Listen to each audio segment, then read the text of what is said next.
Hi friends, வணக்கம். Welcome to our channel. இன்னைக்கு சூப்பரான டேஸ்ட்டில் டீ எப்படி போடுறதுன்னு தான் பார்க்க போகிறோம். இன்னைக்கு மசாலா டீ எப்படி செய்கிறதுன்னு வாங்க வீடியோக்குள்ளே போய் பார்க்கலாம். நான் ஒரு 2 இன்ச்சு அளவுக்கு இஞ்சி எடுத்துருக்கிறேன். அதை நல்லா போட்டு நச்சுக்கலாம்.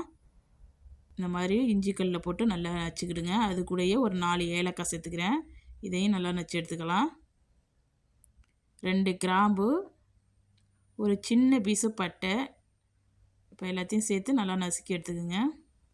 இப்போ இது ஒரு ஓரமாக இருக்கட்டும். இப்போ ஒரு டீ பாத்திரம் எடுத்திருக்கேன். அதில் 1 டம்ளர் அளவுக்கு தண்ணி சேர்த்துக்கிறேன். நான் இன்றைக்கி 2 பேருக்கு குடிக்கிற அளவுக்கு டீ போட போகிறேன். இந்த தண்ணி நல்லா கொதிக்கட்டும். இப்போ நம்ம நச்சு வச்சுருக்க இஞ்சியை இந்த தண்ணியில் சேர்த்துருங்க. அடுப்பு மீடியம் ஃப்ளேமில் இருக்கட்டும். இந்த இஞ்சியில் இருக்கிற சாரெல்லாம் நல்லா கொதித்து நல்லா இந்த சாரெல்லாம் இறங்கி வரட்டும். ஒரு 2 நிமிஷம் நல்லா கொதிக்க வச்சுக்கோங்க.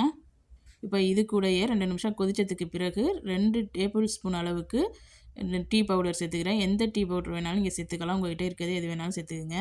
இப்போ இதை நல்லா கலக்கி கொடுத்துருங்க. இது நல்லா கொதிக்கட்டும் மறுபடியும் ஒரு 2 நிமிஷத்துக்கு.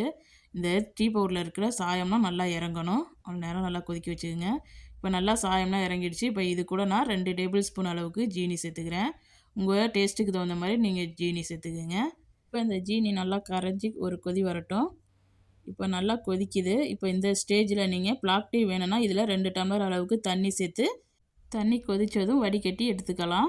நான் இன்றைக்கி மசாலா டீ போட போகிறேன். அதனால் 2 டம்ளர் அளவுக்கு காய்ச்சிய பால் எடுத்திருக்கேன். தண்ணி ஊற்றாமல் பால் காய்ச்சி எடுத்திருக்கேன். தண்ணி ஊற்றி பால் காய்ச்சினிங்கன்னா டீயோட டேஸ்ட்டு கம்மியாயிரும். பால் சேர்த்ததுக்கு பிறகு இந்த டீ நல்லா கொதித்து வரட்டும்.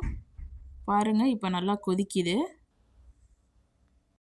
இப்போ நம்ம அடுப்பை ஆஃப் பண்ணிடலாம். பார்த்திங்கன்னா டீ வந்து இந்த கலர்லாம் இருக்கணும். ரொம்ப டிக்காசம் அதிகமாகவும் இருக்கக்கூடாது, ரொம்ப கம்மியாகவும் இருக்கக்கூடாது.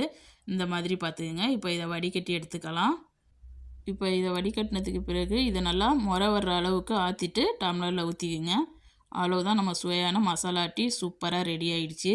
நீங்களும் உங்கள் வீட்டில் இந்த மாதிரி டீ போட்டு பார்த்துட்டு எப்படி வந்துச்சுன்னு கமெண்டில் சொல்லுங்கள். இந்த வீடியோ பிடிச்சிருந்துச்சுன்னா இந்த வீடியோக்கு ஒரு லைக் கொடுங்க.